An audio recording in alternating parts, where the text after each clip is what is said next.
Hello friends, இன்றைக்கி நம்ம எதை பற்றி பார்க்க போகிறோம் அப்படின்னா, மீன் அமிலம் எப்படி செய்கிறது அப்படின்னும் மீன் அமிலம் தயாரிக்கும் போது என்னெல்லாம் செய்யக்கூடாது அப்படின்னு பார்க்கலாம்.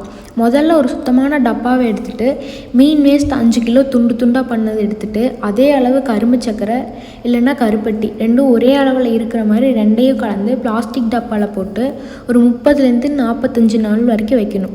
டப்பாவை நல்லா ஏர் உள்ளே போகாமல் க்ளோஸ் பண்ணி வச்சிடணும்.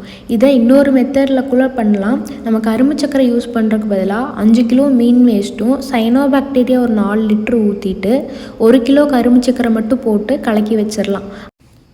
ஆனால் இப்படி பண்ணுறதால சயனோபாக்டீரியா ஊற்றுறதால வெயிலில் வைக்கணும். ஏர் உள்ளே போகாமல் டைட்டாக மூடிட்டு அந்த டப்பாவை கொண்டு போய் வெயிலில் வச்சு நல்லா மேலே ஒரு கல் எடுத்து வச்சிடணும். கரும்பு சக்கரை போட்டோம் அப்படின்னா மீன் ஸ்மெல் அதிகமாக வராது யூஸ் பண்ணும்போது. ஆனால் இதுவே சயனோபாக்டீரியாவில் லைட்டாக மீன் ஸ்மெல் வரும் தயாரித்ததுக்கப்புறமும். பட் சயனோபாக்டீரியா மெத்தடில் வெறும் 7 நாள்லேயே மீன் அமிலம் ரெடி ஆயிரும். இது கூட வாழைப்பழம் பப்பாளி தோல் வேணும்னா போட்டுக்கலாம், இருந்துச்சுன்னா போட்டுக்கலாம், இல்லைனாலும் ஒன்றும் பிரச்சனை இல்லை. மீன் வேஸ்ட்டில் சதை அதிகமாக இருக்கிற மாதிரி செலக்ட் பண்ணிக்கணும். ஏன் அப்படின்னா மீன் சதை அதிகமாக இருக்கிற அளவுக்கு தான் நியூட்ரியன்ட்டும் அதிகமாகும். இதை எப்படி யூஸ் பண்ணலான்னு பார்த்தோம்னா, ஸ்ப்ரே பண்ணுறதுக்கு 3லேருந்து 5 மில்லி 1 லிட்டருக்கும் மண்ணில் விடணும் அப்படின்னா 5லேருந்து 10 லிட்டர் வரைக்கும் ஒரு ஏக்கருக்கு கொடுக்கலாம். ஆனால் ஸ்ப்ரே பண்ணும்போது தான் நல்ல ரிசல்ட் தரும் அப்படின்னு சொல்கிறாங்க. இது யூரியாவுக்கு பதிலாக நம்ம பயன்படுத்தலாம். தழைச்சத்து எல்லா பயிருக்குமே முக்கியமான ஒன்று, அது எல்லாருக்குமே நம்மளுக்கு தெரிஞ்சிருக்கும். அதுக்கு நம்ம யூரியா உபயோகப்படுத்துகிறோம். இதுவே அந்த யூரியாவுக்கு பதிலாக நம்ம மீன் அமிலம் உபயோகப்படுத்தும் போது நம்ம கெமிக்கல் யூஸ் பண்ணாமல் ஆர்கானிக் மூலமாக நம்ம பயிருக்கு நல்ல தழைச்சத்து கொடுக்க முடியும். மீன் அமிலம் உபயோகிக்கும் போது என்ன நடக்குது அப்படின்னு பார்த்தோம்னா, வளிமண்டலத்தில் இருக்கிற நைட்ரஜனை அது பிளான்ட்டுக்கு வேறு வழியாக எடுத்து கொடுக்குது.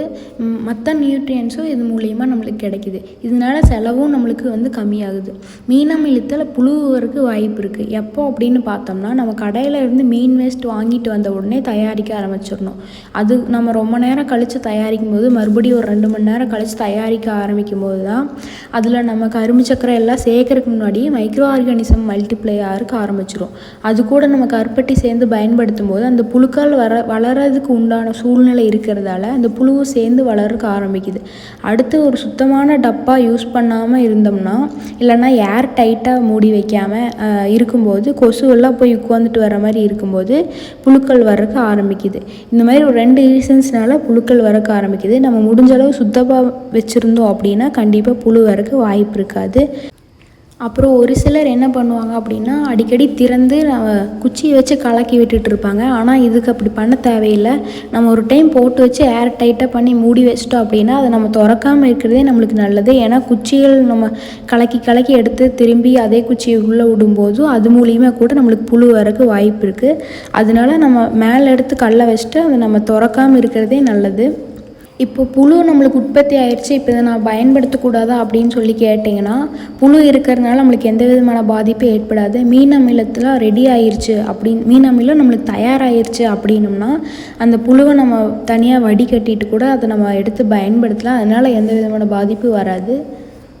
இந்த வீடியோ உங்களுக்கு பிடிச்சிருக்குன்னு நினைக்கிறேன் ஃப்ரெண்ட்ஸ். வேறு ஏதாவது டாபிக் பற்றி பேசணும்னு நினச்சிங்கன்னா கீழே கமெண்ட் பண்ணுங்கள். தேங்க்யூ ஃபார் வாட்சிங்.